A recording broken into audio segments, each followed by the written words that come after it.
የዚህ ዓለም ያን ያህል መሆኑን ለማሳየት ይላል ቅዱስ ዮሐንስ አፈወርቅ ስንቅ እንኳን መያዝ ተተው ነበር ይላል። ምግብ ቁም ነገር እኮ አይደለም መንፈሳዊ ይላል ኤፍሬም ሸቴ መላኬ ኤዶም መንፈሳዊ ይላል። መንፈሳዊ መሳይ ከሌሎች ሰዎች ጋር ኃጢአታችሁን እያነጻጸራችሁ ለራሳችሁ መጽናኛ እየፈጠራችሁ አትኑሩ። የምትጨፍርበት ቀን የሰርግ ቀን እንዳይመስል የሞተ ቀን። አቤት ክርስትና እንዴት ተጣፈጣለች! ገዳዮችን እኮ ታስፈራለች፣ ሰይፍን እኮ ታንቀጠቅጣለች፣ እሳትን እኮ ታርበደብዳለች። ክርስትና ኃይሏ ታላቅ ነው።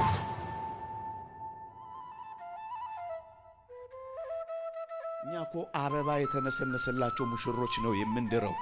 እኛ እኮ አበባ የተነሰነሰላቸው ሙሽሮች ነው የምንኩለው።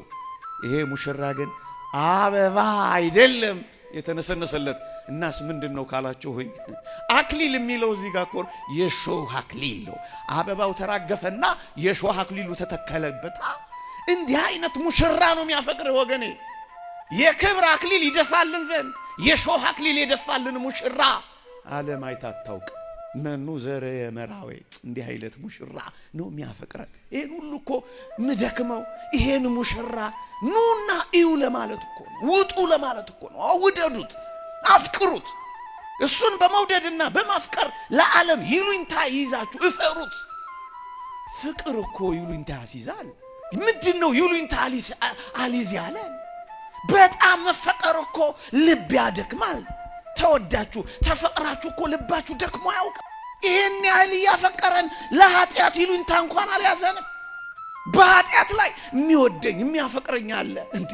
አንዲት እኮ ቃል ኪዳን የገባች የታጨች እኮ ሚስት እንዴት ንጹህ እንደሆነች አቤት ታድላ! ሌላ እኮ ዞር ብላ እኮ አታይም፣ ታጭታለቻ። አታመነዝርም፣ ቃል ኪዳን አጥልቃለቻ።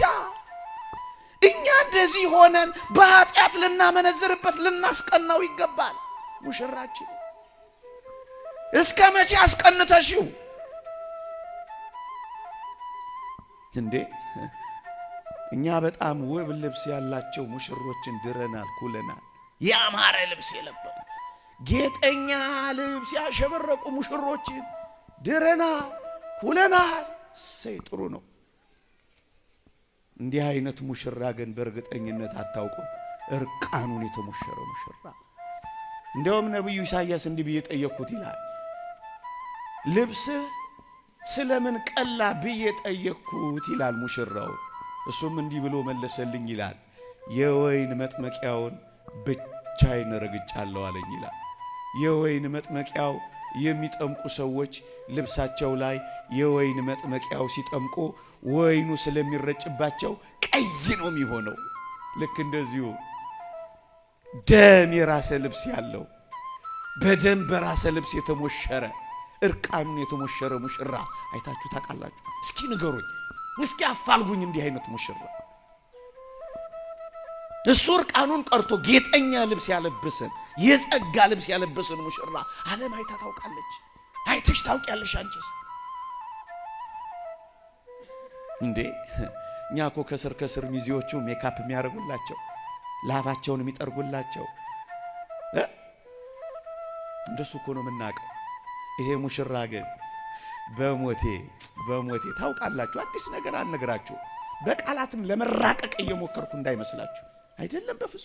በፍጹም ወደዚህ ሙሽራ ወደዚህ ንጉስ ጥሪውን አክብረን እንድንገሰግስ ለማነሳሳት ለማነቃቃት እንጂ ይሄ ሙሽራ ከራሱ የሚወርደው ከሾህ አክሊሉ የሚጎርፈው ደም ፊቱን እየጋረደው ምድርን እንዳያት አይኑን እየጋረደው የሚጠርግበት ሻሽ እንኳን የለው። እንዴ ምን አይነት ሙሽራ! ፊቱን የሚያብስበት ሻሽ እንኳን የሌለው ሙሽራ። በሞቴ ቬሮኒካ የምትባል ሴት ናት። አየችውና አዘነችለት። ከዛስ ሻሿን አውጥታ ሰጠችው። ምን አይነት ሙሽራ ነው! ሻሽ እንኳን የሌለው ስለኔና ስለናንተ ባለጠግነት ደሃ የሆነ ሙሽራ አይታችሁ ታውቃላችሁ? ዓለም እንዲህ አይነት ባለጠግነት አባት እኮ ቆርሶ ያጎርሳል፣ ቀዶ ያለብሳል። ፍጹም ደሃ መሆን ምን አይነት ፍቅር ነው? ምን አይነት መውደድ ነው? ምን አይነት መሰጠት ነው? ደሃ በተውሶ ሻሽ ፊት መጥረግ። ምእመናን በሞቴ በተውሶ ታንኳ ቆሞ አስተማረ። በተውሶ ቤት ቅዱስ ቁርባንን ስርዓት ሰራ። በተውሶ ሻሽ ፊቱን ጠረገ። በተውሶ መቃብር ተቀብሮችን ምድር አጠናቀቀ። ይሄ ምን ያስተምራል? ለዚህ ዓለም እርባና ለሌለው ነገር መስገብገብ እንደሌለብን አሳይም። በሞቲያችን የሰማርያይቷን ሴት ሊፈልግ ሲሄድ ተመልከቱትማ፣ ውሃ ተጠምጦ ነበር ይላል። መቅጃ እንኳን የለውም። አቤት እኔና እናንተ ስንቱን ከምር ነው በሞት መጠባበቂያ ሁሉ አለን። መቅጃ ውሃ ብቻ አይደለም፣ ምግብ ለዚህ ዓለም ያን ያህል መሆኑን ለማሳየት ይላል ቅዱስ ዮሐንስ አፈወርቅ ስንቅ እንኳን መያዝ ትተው ነበር ይላል። ምግብ ቁም ነገር እኮ አይደለም። እኛስ ቁም ነገራችን ምግብ ሆነ፣ ቁም ነገራችን መጠጥ ሆነ፣ ቁም ነገራችን ልብስ ሆነ። ከዛስ ሙሽራችንን ረሳ ነው የእግዚአብሔር ቃል። የዚህ ዓለም ባለጠግነት ማታለል፣ የዚህ ዓለም ሐሳብ ቃሉን አነቀው ይላል። ጥሪውን ያነቀው ዓለም ነው። ያው የማትሞላ ዓለም። እስኪ ምን አተረፋችሁ? ይሁትስ ምን አላችሁ? ሰው የሌለው አላችሁ? እንደውም ብዙዎቻችን ሰው ያለው ነገር አሁን እኛም እንደዚህ ሆነን ነው ከክርስቶስ የምንርቀው። እኔ አዝናለሁ። እውነት ያሳዝናል። እውነት ያሳዝናል። የትኛው ዓለም ነው አሁን እኛን ያባበለው? የትኛው ዓለም ነው አሁን እኛን ከክርስቶስ ከሙሽራው ያዘገየን? ምእመናን በጣም ይደንቃል። በጣም ይደንቃል። መኑ ዘረ የመራዊ ዘይጠብስ ሥጋው በጊዜ ከብካብ። እንዲህ ያለ ሙሽራ ያየ ማን ነው? ይሄ ሙሽራ ነው እኔና እናንተን የሚጠራው። ሙሽራ መሆኑን ላሳያችሁ። አንድ ሊቅ እንዲህ ይላል፣ ክርስቶስ ሙሽራ መሆኑን የምታረጋግጡት ይላል መስቀል ላይ አምላኬ አምላኬ ስለምን ተውኸኝ ሲል ስንሰማው ሙሽራ መሆኑን ማረጋገጫችን ነው ይላል። ለምን? ሰው አባትና እናቱን ይተዋል ከሚስቱም ጋር ይጣበቃል ይል የለ? ተውኸኝ የባህሪ አባቱን ደግሞስ እናቱን ትቶ ተትቷላ መስቀል ላይ። እናስ መተው ይላል ሙሽራ መሆኑን ያመለክታል ይላል። አይደንቅ? አንድ ሊቅ ነው እንደዚህ የሚተረጉመው። ሙሽራ የሆነ ስለሆነ እኮ ከማን ጋር? ከኛ ጋር ነው፣ ከቤተ ክርስቲያን ጋር። ከቤተ ክርስቲያን ጋር ነው ሙሽራ። እኔ እነዛን ሁሌ ብናገርላቸው አረካ።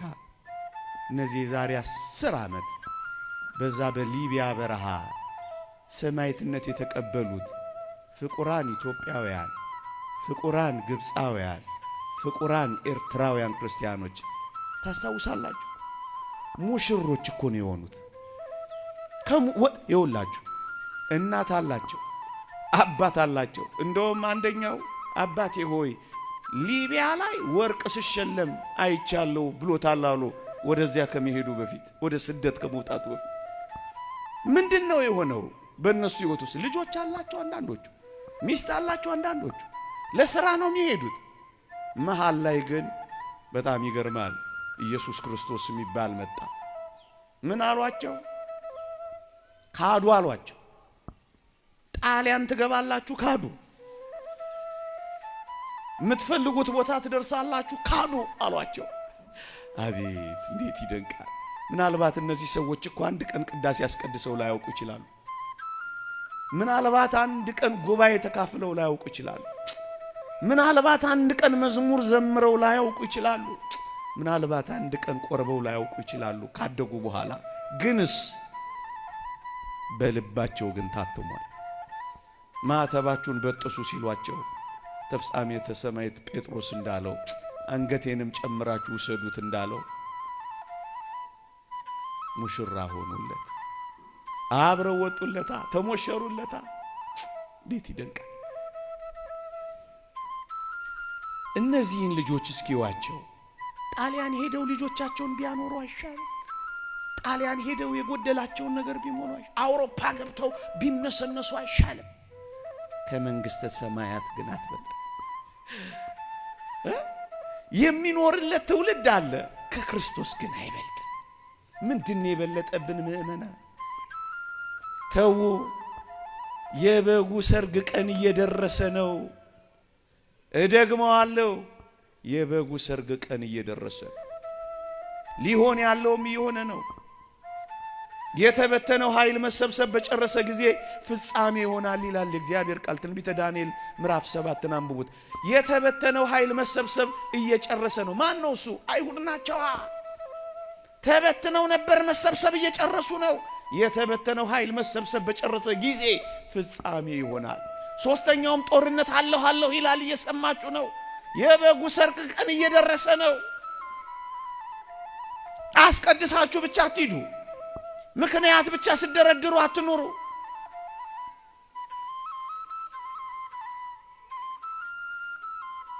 ሌላ ደስታ አትፈልጉ። በግብጽ ከሚኖር ጊዜያዊ ደስታ ይልቅ እኮ ነው የሚለው። እንደ ሙሴ አይነት ጭካኔ ጨክኑ ወጣቶች። የዚህ ዓለም ደስታ ጊዜያዊ ነው። አንቺ ቆንጆ ሆይ ሙሽራሽ አለ የዘላለም ደስታ የሚሰጥሽ። ሙሽሮች ሆኗ ረገጧት። ዝም ብለው በጅምላ አልገደልናቸውም ያሉን አልሰማም? አላ በጅምላ አይደለም የገደሏቸው። እኛ የገደልነው እኛ ያረድነው who resist to change their religion ሃይማኖታችንን አንቀይርም ያሉትን ነው እኮ የሚለው። እነሱን ያረድነው አለ። ሙሽራ ሆኑለት፣ ወጡ መስቀል ላይ። እንዴት ይደንቃል! እሱ ከለሜዳ እንደለበሰ ቀይ ልብስ ለበሱለት፣ ደስ አይሉም? አቤት! እኔ አላየኋቸው፣ ነገሩን ማየት ከብዶኝ አላየሁም። እንኳን ልኖርበት ማየት እንኳን ዘግንኖኝ፣ ግን መንፈስ ቅዱስ እንደሚያስጨክን አውቃለሁ። አይታችኋቸዋል? እንደ በግ ታስረው ሲጎተቱ ክርስቶስ እንደ በግ በሸላቾቹ ፊት ታስሮ እንደሄደ እነሱም ታሰሩለታ። ሙሽሮች እኮ እነዚህ ናቸው። ሙሽሮች እኮ ናቸው። እሱ እንደተንበረከከ ደረታቸውን ነፍተው በርከክ አሉ። እንደውም አንድ ጸሐፊ ምን እንዳለ ታውቃላችሁ? ገዳይ የሚመስሉት እነሱ ገዳዮቹ አፍረው ተጨንቀዋል። እነዚህ ሟቾቹ ግን ጀግና ሆነው ሞተዋል እኮ ነው ያለው። አቤት ክርስትና እንዴት ተጣፈጣለች! ገዳዮችን እኮ ታስፈራለች። ሰይፍን እኮ ታንቀጠቅጣለች። እሳትን እኮ ታርበደብዳለች። ክርስትና ኃይሏ ታላቅ ነው። ነበልባል ያበርዳሉ፣ እሳት ያበርዳሉ፣ አንበሳ አፍ ይዘጋሉ፣ ከአንበሳ ጋር ይጫወታሉ። አንበሳ አጫዋቻቸው ይሆናል። እንደሱ ነው እኮ የሚሆነው። ምእመናን ሙሽራ ባካችሁ ወደዚህ ሙሽራችን እንገስግስ። ከርኩሰታችን እንውጣ፣ ወደ ንጽህና እንገስግስ፣ ወደ መጠበቃችን። ሙሽሪት ተጠብቃ እንደምትኖረው ተጠብቀን ወደምንኖርለት እንምጣ። እሱ ሙሽራ፣ እነሱ ደግሞ ሙሽሮች ሆኑለት እኮ። በሞቴ አንዲት ቀለበት ያጠለቀችን ሴት የትኛው ወንድ ነው ቀና ብሎ ማያት? አሁን ነው ደፋራም ወንድ የበዛው እንጂ ቀለበት እኮ መከበሪያ ነው። ቀና ብሎ የሚያይ ወንድ እንኳን ነው የሚያሳጣው። ቀለበቱን ያጠለቀች ሙሽሪት ማን ቀና ብሎ ያያት? ንጽህናን ካጠለቅሽ እርኩሰት ቀና ብሎ አያይሽም እቴ። በንጽህና ፊት እርኩሰት እንዴት ይቆማል? በአንድነት በመኖር ፊት ዘማዊነት እንዴት ቦታ ያገኛል? በጭምትነት ፊት ተናጋሪነት ወዴት አለ?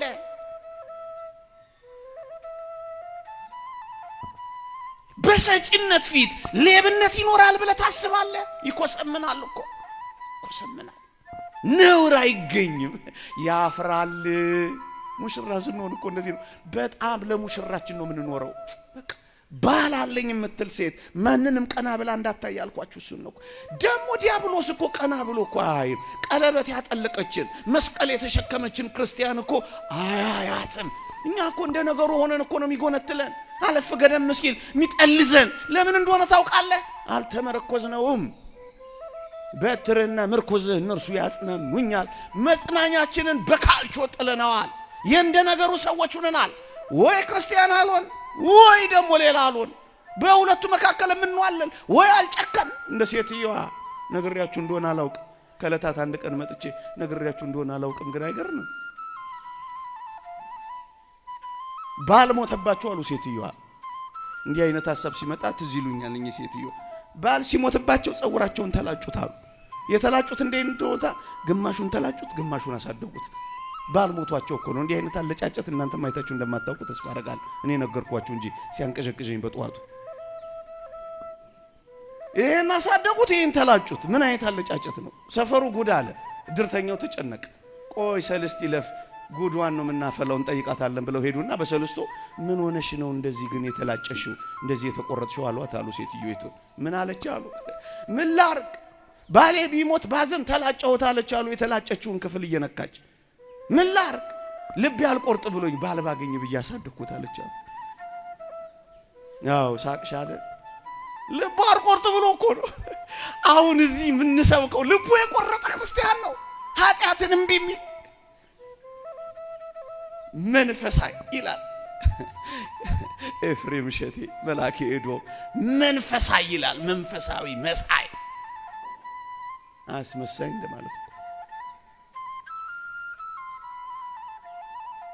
እንዲህ አይነቶቹን በቃል ኪዳን የሚጸኑትን በንጽህና ፊት ርኩሰት አያቸውም ያልኳቸው ዲያብሎስ እንኳን አያት። አንድ ነገር ነግሬያችሁ ብቻ ላብቅ። አባ ፋም ስለሚባል አባት ያነበብኩት ታሪክ እንዴት ደስ ይላል። አባ ፋም በብዙ ተጋድሎ የኖረ አባት ነው እና የመጨረሻ የሰማዕትነቱ ቀን ስትደርስ ምን እንዳደረገ ልንገራችሁና ላብቃ። ብዙ ዘበዘብኳችሁ በጠዋቱ በማለዳው። አባ ፋም የሰማዕትነቱ ቀን ላይ ነጭ ልብስ ለብሶ ወጣላችሁ። ነጭ ልብስ። ወንድሞቹ ተገርመው ለብሶት የማያውቅ ልብስ ስለሆነ አባ ፋም ዛሬ እንዴት ነው የለበስከው አሉት ይላል። አባ ፋም ምን አላቸው አሉ። ልጆቼ ሆይ ዛሬ የሰርጌ ቀን ነው አላቸው። ምን የሚሆንበት ከሙሽራው ከክርስቶስ ጋር በሞቱ አማካኝነት የሚዋሃድበት ቀን የሰርጌ ቀን ስለሆነ ነው ነጭ ልብስ የለበስኩት አላ። ሊሄድ ሲል እኮ ነው። ምእመናን የሰርጌ ዕለት ይላል ይሄ ነው። የሰርጌ ዕለት ያልክ ስትጨፍራት ኑራንተ የሰርግ ዕለት እንደዚህ ከክርስቶስ ጋር የምትዋሃድበት፣ የሰርግ ዕለት ርኩሰትን በንጽህና የምትተካበት ቀን፣ የሰርግ ዕለት ነውርን በጨዋነት የምትጨክንበት ቀን፣ የሰርግ ዕለት ከክርስቶስ ጋር በሰማዕትነት የምትዋሃድበት ቀን፣ የሰርግ ቀን እንደዚህ እኮ ነው። የሰርግ ዕለት አይላል ነው የምትጨፍርበት ቀን። የሰርግ ቀን እንዳይመስል የሞተ ቀን ነው። እና ወደዚህ ሰርግ አትመጡ። ልዩ የሰርግ ራት ተዘጋጅቷል። ልዩ ነጭ ልብስ ያለብሳቸዋል። ልዩ መናን ይሰጣቸዋል። ልዩ ዙፋን ያጎናጽፋቸዋል። ልዩ ክብር ይደርብላቸዋል።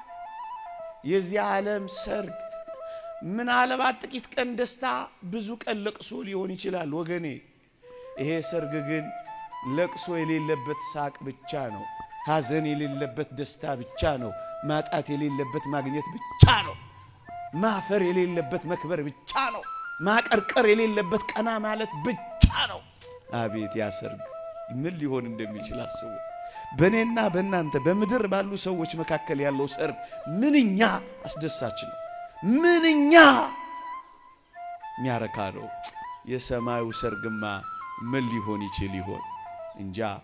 የሰው አይን ያላያት፣ የሰው ጆሮ ያልሰማት፣ በሰው ልብ ያልታሰበች፣ ህሊና ያላመላለሳት፣ ቃል ገልጦ ያልተናገራት፣ አንድም ቀን ሰባኪ ሰብኮት ማያውቅ ምን አይነት የሰርግ ቦታ፣ ምን አይነት የሰርግ ቀን ይኖረን ይሆን? እቺን ቀን ለማየት አትጓጉ? እንግዲያውስ ይህን የጮኝነት ጊዜያችንን በንጽህና እንኑረው። በንጽህና ምክንያት ሳንፈጥር እንኑረው። ከሌሎች ሰዎች ጋር ኃጢአታችሁን እያነጻጸራችሁ ለራሳችሁ መጽናኛ እየፈጠራችሁ አትኑሩ። ግድ የላችሁ። ይልቅ በንጽህና በቅድስና ለመኖር ጣሩ። ከአካባቢ ተጽዕኖ ወጣ ያላችሁ አካባቢያችሁን ድል እየነሳችሁ ያሸነፋችሁ ሙሽራችሁን በንጽህናና በቅድስና ለመጠበቅ ትጉ። አንደበቶቻችሁን ጠብቁ፣ እግሮቻችሁን ጠብቁ፣ ልቦቻችሁን ጠብቁ፣ ሕዋሳቶቻችሁን ጠብቁ።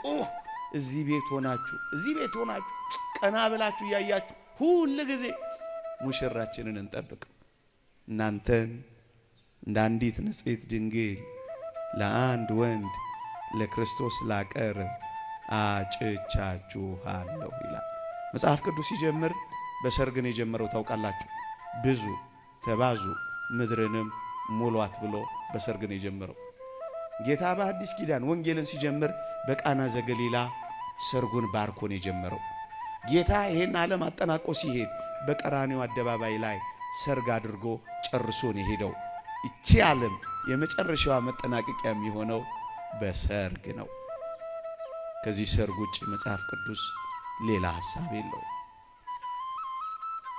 እምቢ ካልን ሌሎች ይመጣል። እመኑኝ፣ ቁጭ ብለን አሁን ካልሰማ ነው በጊዜው ጊዜ ካልተመለስ እግዚአብሔርን በሚገኝበት ጊዜ ፈልጉት፣ ቀርቦም ሳለ ጥሩት። ክፉ ሰው ሐሳቡን በደለኛ መንገዱን ይተው እንደተባለው አሁን ቀርቦ ሳለ አሜን ብለን ካልተመለስን እግዚአብሔር ለሌላ ያረጋዋል። እግዚአብሔር አያርቅብን። ለዚያ ለሙሽርነት ለዚያ ለሰርጋችን ያብቃን።